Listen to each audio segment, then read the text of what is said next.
Hello and welcome to your channel as they like it.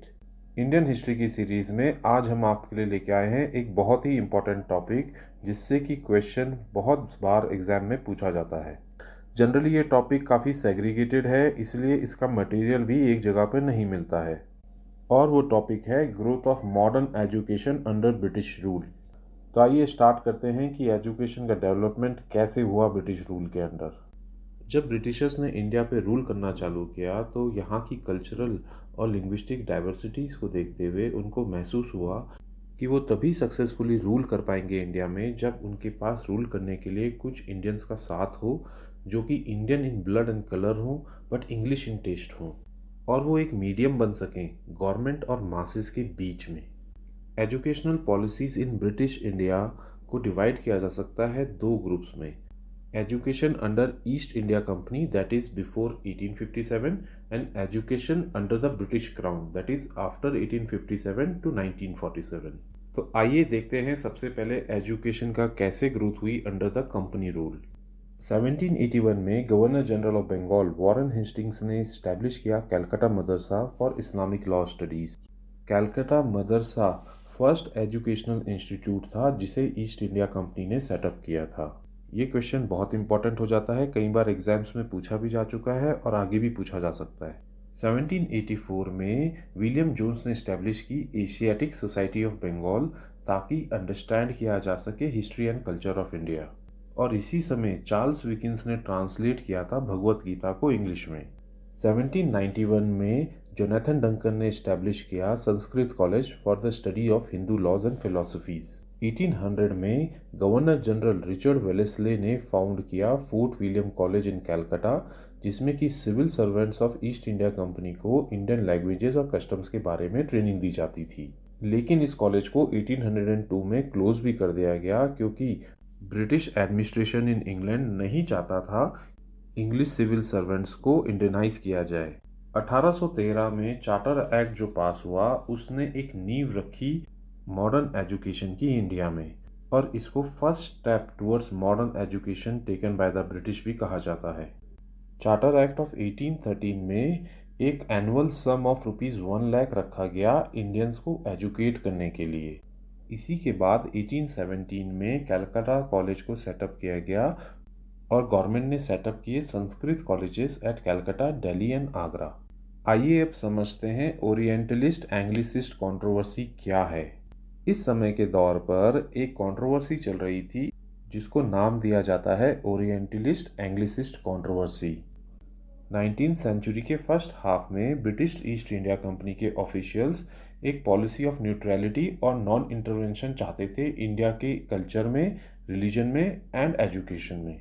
इसका एक बड़ा reason ये भी था कि ब्रिटिशर्स इंडियंस का अपोजिशन या रिएक्शन नहीं चाहते थे एट द मोमेंट, लेकिन कंपनी के ऊपर कांस्टेंट प्रेशर था of the missionaries, liberals, orientalist, जो कि कंपेल कर रहा था कंपनी को कि वो प्रमोट करे एजुकेशन को as a responsibility in the country. लेकिन इस समय कन्फ्लिक्ट भी अराइज हो रहा था कि कंपनी को कौन सी एजुकेशन को प्रमोट करना है, वेस्टर्न एजुकेशन या फिर ओरिएंटल एजुकेशन। और इसी कंट्रोवर्सी को कहते हैं orientalist anglicist controversy. Orientalist gang के लीडर थे doctor H Wilson, T Prinsep, जिन्होंने एडवोकेट किया कि medium of education Sanskrit, Arabic या पर्शियन रहे। इनिशियल स्टेज पे कंपनी के ऑफिशियल्स ने भी ओरिएंटल ग्रुप्स की बात को ही सपोर्ट किया, और इसी कॉन्टेक्स्ट में स्टैब्लिश किया गया था कलकत्ता मदरसा by Warren Hastings in 1781, Banaras Sanskrit college by Jonathan Duncan in 1791 and Asiatic Society of Bengal by William Jones in 1784। जो ग्रुप इस बात को फेवर करता था कि ओरिएंटल मीन्स ऑफ लर्निंग रहने चाहिए ताकि इंडियन क्लासिकल ट्रेडिशन को भी प्रमोशन किया जा सके, उन्हीं को ओरिएंटलिस्ट का नाम दिया गया।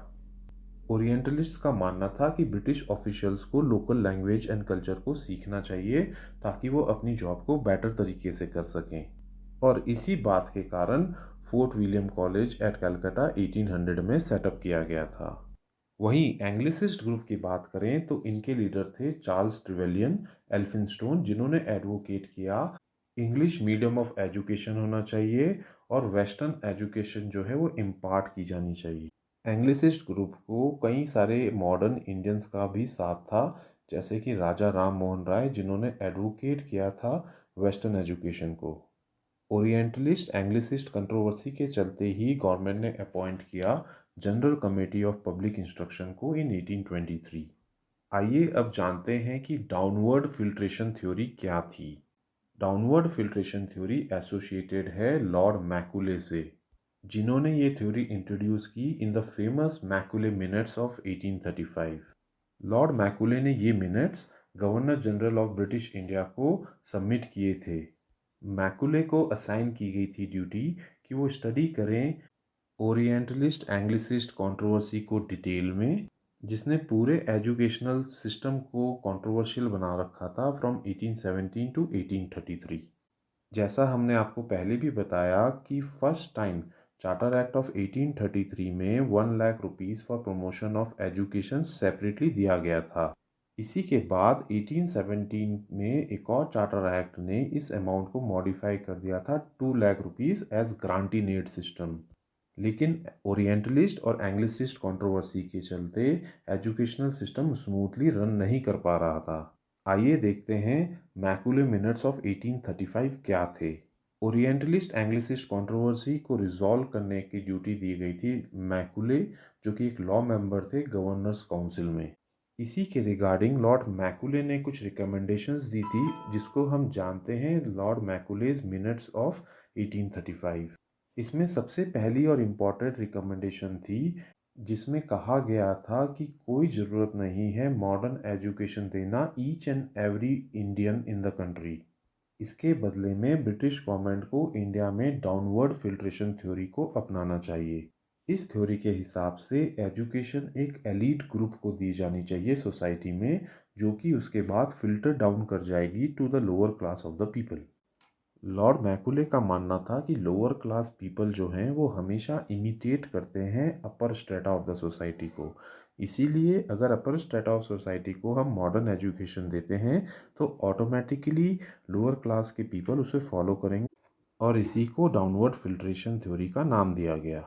डाउनवर्ड फिल्ट्रेशन थ्योरी एक अटर फेलियर रही इंडिया में, क्योंकि एलीट क्लास के पीपल कभी भी नहीं चाहते थे कि लोअर क्लास उनके बराबर आ पाए, और इसी कारण से डे बाय डे एजुकेटेड और अनएजुकेटेड इंडियंस के बीच में जो गैप था वो वाइडन होता चला गया।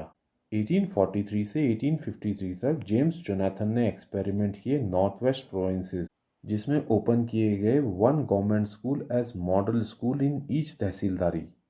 1853 में लॉर्ड डलहौसी, जो कि उस समय के गवर्नर जनरल थे, उन्होंने स्ट्रांगली अपना ओपिनियन रखा in favour of vernacular education. 1854 में एक इम्पॉर्टेंट टर्निंग पॉइंट आया in the modern education growth in India, जिसको जाना जाता है वुड्स डिस्पैच के नाम से। आइए देखते हैं वुड्स डिस्पैच ऑफ 1854 क्या था। सर चार्ल्स वुड, जो कि उस समय president of the board of control of the company थे 1854 में, उन्होंने भेजा governor general of India Dalhousie को एक डिस्पैच। इसी को वुड्स डिस्पैच के नाम से जाना जाता है। वुड्स डिस्पैच इतना इम्पॉर्टेंट है कि इसे Magna carta of English education in India के नाम से भी जाना जाता है। आइए देखते हैं वुड्स डिस्पैच में क्या रिकमेंडेशंस दी गई थी। पहला, रेगुलराइज की जाए एजुकेशन सिस्टम को from primary to the university level. Indians को एजुकेट किया जाए English as well as native language में। एजुकेशन सिस्टम को हर प्रोविंस में सेटअप किया जाए। हर डिस्ट्रिक्ट में एटलीस्ट 1 गवर्नमेंट स्कूल होना चाहिए। एफिलिएटेड प्राइवेट स्कूल्स को ग्रांटेड एड्स दी जा सकती हैं। एजुकेशन ऑफ वुमेन को एम्फोसाइज किया जाए। इसी के बेसिस पर यूनिवर्सिटी सेटअप हुई मद्रास, कलकत्ता एंड बॉम्बे में in 1857। University of Punjab setup की गई 1882 and university of Allahabad in 1887। Wood's despatch की खास बात ये थी कि इसने गवर्नमेंट को कहा कि वो रिस्पॉन्सिबिलिटी ले about the education of the people. कई बार एग्जाम्स में ये क्वेश्चन पूछा गया है कि यूनिवर्सिटीज़ किस एरिया में पहले सेटअप हुई थी, उसको ऑर्डर में अरेंज करें। तो आपको ये बात ध्यान रखनी पड़ेगी कि कौन सी यूनिवर्सिटी किस ईयर में सेटअप हुई थी। वुड्स डिस्पैच ने गवर्नमेंट को रिस्पॉन्सिबिलिटी ऑफ एजुकेशन लेने के लिए कहा। बेसिकली इसने डाउनवर्ड फिल्ट्रेशन थ्योरी को नकार दिया, एटलीस्ट ऑन पेपर। और इसने सिस्टमाइज़ किया एक हायरार्की ऑफ एजुकेशन जिसमें कि वर्नाकुलर एजुकेशन दी जानी थी प्राइमरी स्कूल्स इन विलेजेस, उसके ऊपर Anglo vernacular education at high schools, affiliated college और affiliated universities in Calcutta, Bombay, Madras. Wood's Despatch ने रिकमेंड किया English as a medium of instruction for higher studies और vernacular as a medium of instruction at school level. आइए अब देखते हैं growth of modern education in India after the crown took over, that is after the period of 1857। इस period में कई सारे commissions आए। सबसे पहला इंपॉर्टेंट कमीशंस था 1882 का हंटर कमीशन। हंटर कमीशन ने रिकमेंड किया गवर्नमेंट के एफर्ट्स को ज़्यादा किया जाना चाहिए for the improvement of education through vernacular languages. इसने रिकमेंड किया कि प्राइमरी एजुकेशन का कंट्रोल ट्रांसफ़र किया जाना चाहिए to new district and municipal boards. इसने कहा कि फीमेल एजुकेशन को प्रेसिडेंटी टाउन्स के अलावा भी एनकरेज करना चाहिए और सेकेंडरी एजुकेशन को डिवाइड किया जाना चाहिए दो कैटेगरीज में, first literary and second vocational. इसके बाद 1902 में आया रेले कमीशन। रेले कमीशन बेसिकली इसलिए सेटअप किया गया था क्योंकि वॉयसराय कर्जन का ये मानना था कि यूनिवर्सिटीज़ जो हैं वो एक फैक्ट्रीज बन गई हैं फॉर रिवोल्यूशनरी आइडियोलॉजीज़, और इसीलिए उन्होंने सेटअप किया रेले कमीशन ताकि वो एंटायर यूनिवर्सिटी एजुकेशन सिस्टम को रिव्यू कर सके। इसी रेले कमीशन की रिकमेंडेशंस पर आया यूनिवर्सिटी एक्ट ऑफ 1904। आइए देखते हैं इंडियन यूनिवर्सिटीज़ एक्ट 1904 क्या कहता है। इस एक्ट से सारी इंडियन यूनिवर्सिटीज़ को under the control of government ले आया गया। इसमें कहा गया कि ज़्यादा अटेंशन स्टडीज़ और रिसर्च में रहनी चाहिए यूनिवर्सिटीज़ में रेदर दैन और रिवोल्यूशनरी एक्टिविटीज़। जो यूनिवर्सिटीज़ में फेलोज़ थे उनके नंबर भी रिड्यूस कर दिए गए और वो नॉमिनेट किए जाने थे बाय द गवर्नमेंट। गवर्नमेंट ने एक्वायर की veto power against the university senate decisions और लाए गए स्ट्रिक्टर एफिलिएशन रूल्स। इसके बाद आया 1913 में government resolution on education policy. National movement के लीडर्स डिमांड कर रहे थे गवर्नमेंट से कि वो कंपलसरी प्राइमरी एजुकेशन दे, लेकिन गवर्नमेंट उस मास एजुकेशन की रिस्पॉन्सिबिलिटी नहीं लेना चाहती थी। इस रेजोल्यूशन ने अनाउंस की एक future policy for the removal of illiteracy. Provincial governments को कहा गया कि वो रिस्पॉन्सिबिलिटी लें for free elementary education to poor and backward classes. इसमें यह भी कहा गया हर एक प्रोविंस में एक यूनिवर्सिटी सेटअप की जानी चाहिए। इसके बाद आया 1917-19 में Sadler university commission. Sadler commission को इसलिए सेटअप किया गया था ताकि जांचा जा सके कलकत्ता यूनिवर्सिटी की पुअर परफॉर्मेंस को, लेकिन इसने रिव्यू किया सारी यूनिवर्सिटीज़ को इन द कंट्री। सैडलर कमीशन का कहना था कि सेकेंडरी एजुकेशन का इम्प्रूवमेंट ज़रूरी है अगर हम यूनिवर्सिटी एजुकेशन में इम्प्रूवमेंट चाहते हैं। इसने प्रपोज किया कि स्कूल जो है वो 12 साल में कंप्लीट किया जाना चाहिए और स्टूडेंट्स को यूनिवर्सिटीज़ में आफ्टर इंटरमीडिएट स्टेज ही एंटर करना चाहिए बजाय के मैट्रिक के। इसने रिकमेंड किए थे separate board for secondary and intermediate education. 1916 से 1921 के दौर के बीच में 7 न्यू यूनिवर्सिटी सेटअप की गई, मैसूर, पटना, बनारस, अलीगढ़, दिक्का, लखनऊ और उस्मानिया में। 1920 में सैडलर कमीशन की रिकमेंडेशन को दे दिया गया प्रोविंशियल गवर्नमेंट्स को क्योंकि as per Montagu Chelmsford reforms education provinces का सब्जेक्ट बन गया था। इसके कारण से फाइनेंशियल क्रंच आया एजुकेशन सेक्टर में। इसके बाद सेटअप की गई 1929 में हार्टॉग कमेटी। इसने कहा कि प्राइमरी एजुकेशन प्रोवाइड की जानी चाहिए बट कंपलसरी एजुकेशन सिस्टम की कोई ज़रूरत नहीं है। सिर्फ डिजर्विंग स्टूडेंट्स को अलाउ किया जाना चाहिए हाई स्कूल्स या इंटरमीडिएट स्टेज में पढ़ना और एवरेज स्टूडेंट्स को डाइवर्ट किया जाना चाहिए वोकेशनल कोर्सेज में। इसने रिकमेंड किया यूनिवर्सिटी में एडमिशन्स को रेस्ट्रिक्ट किया जाना चाहिए ताकि स्टैंडर्ड्स को इम्प्रूव किया जा सके। 1937 में आई Wardha scheme of basic education by Indian National Congress. Indian National Congress ने ऑर्गेनाइज की थी national conference on education in Wardha और वहाँ पे एक कमेटी बनाई गई थी under Zakir Hussain for basic education. Wardha scheme का फोकस था लर्निंग थ्रू एक्टिविटी, जो कि बेस्ड था गांधी जी के प्रिंसिपल्स पे जो उन्होंने पब्लिश किए थे हरिजन में। इसमें कहा गया था बेसिक हैंडीक्राफ्ट्स को इंक्लूड किया जाना चाहिए सिलेबस में और पहले 7 साल स्कूलिंग के फ्री एंड कंपलसरी होने चाहिए। मीडियम ऑफ एजुकेशन हिंदी होना चाहिए क्लास 7 तक और क्लास 8 ऑनवर्ड्स इंग्लिश रहना चाहिए। लेकिन वारधा स्कीम के आइडियाज़ को इम्प्लीमेंट नहीं किया जा सका क्योंकि कांग्रेस मिनिस्ट्रीज़ ने रिज़ाइन कर दिया at the start of world war 2। इसके बाद आया 1944 में सार्जेंट प्लान।